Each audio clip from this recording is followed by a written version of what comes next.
بسم اللہ الرحمن الرحیم۔ ناظرین، آج کی کہانی کا عنوان ہے عنبر پھانسی کی کوٹڑی میں۔ تو آئیے کہانی شروع کرتے ہیں۔ اس سے پہلے اگر آپ نے میرے چینل کو سبسکرائب نہیں کیا تو سبسکرائب کر لیں، بیل آئیکن کو دبا دیں اور میری ویڈیو کو لائک کریں۔ طوفانی رات گزر گئی۔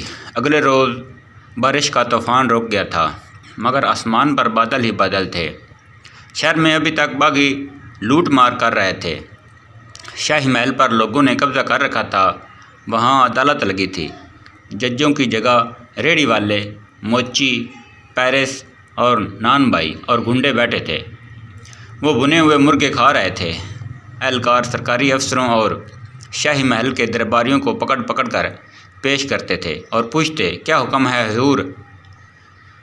اور کوئی نہ کوئی ریڑھی والا یا نان بائی پکار اٹھتا، گردن کاٹ دو، اور بد نصیب انسان کو قلعے میں پہنچا دیا جاتا، جہاں اسی روز گردن کاٹنے والی مشین کا بٹن دبا کر اس کی گردن کاٹ دی جاتی۔ یہی وجہ تھی کہ شہزادی بہت پریشان تھی اور اپنے بیٹے چارلس کو یاد کر کے اس کی آنکھوں میں بار بار آنسو آ جاتے تھے۔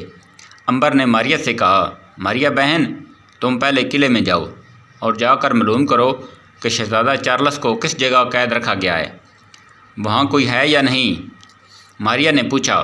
میں اسے کس طرح پہچانوں گی؟ شہزادی نے کہا، وہ خوبصورت نوجوان ہے، چھوٹی چھوٹی مونچھیں ہیں اور آنکھیں نیلی ہیں، تم اسے پہچان لو گی۔ اور ہاں، یہ میری انگوٹھی بھی ساتھ لیتی جاؤ، میرا بیٹا اسے پہچان لے گا۔ ماریا نے شاہی انگوٹھی لی اور وہاں سے رخصت ہو کر تہہ خانے سے باہر نکل آئی۔ دن کافی نکل آیا تھا۔ آسمان پر بادلوں کی تہہ جمی ہوئی تھی۔ سڑکیں اور درخت رات کی بارش اور طوفان سے بھگے ہوئے تھے۔ کئی جگہوں پر درخت گرے بھی ہوئے تھے۔ ماریا باغ کی ڈیوٹی سے نکل کر شہر کے دروازے کی طرف چل دی۔ شہر کے دروازے پر باغی بندوقیں اٹھائے آنے جانے والے کی تلاشی لے رہے تھے، مگر وہ ماریا کو تلاش نہیں کر سکتے تھے۔ ماریا ان کے درمیان سے ہو کر نکل گئی۔ شہر میں لوٹ مار جاری تھی۔ جس کا جی چاہتا تھا کسی دکان سے جو چاہتا وہ اٹھا لیتا۔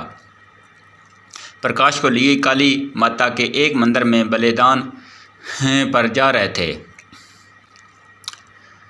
جو شہر سے دور ایک ویرانے میں آباد تھا۔ اس رات میں خدا جانے انسانوں کے کتنے ہی بے گناہ لوگ مارے گئے تھے اور کتنے ہی بے گناہوں کو مارنے کی تیاری میں مصروف تھے، جن کو دوزخ کرتے کرتے فرشتوں کی کلمیں اور سائیاں ختم ہو گئی تھیں، مگر گناہوں کا حساب ابھی جاری تھا۔ خدا کا قہر بجلیوں کی صورت میں گرج اور چمک رہا تھا۔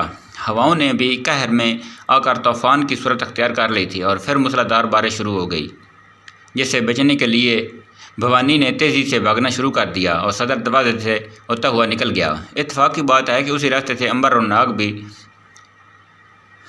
جا رہے تھے۔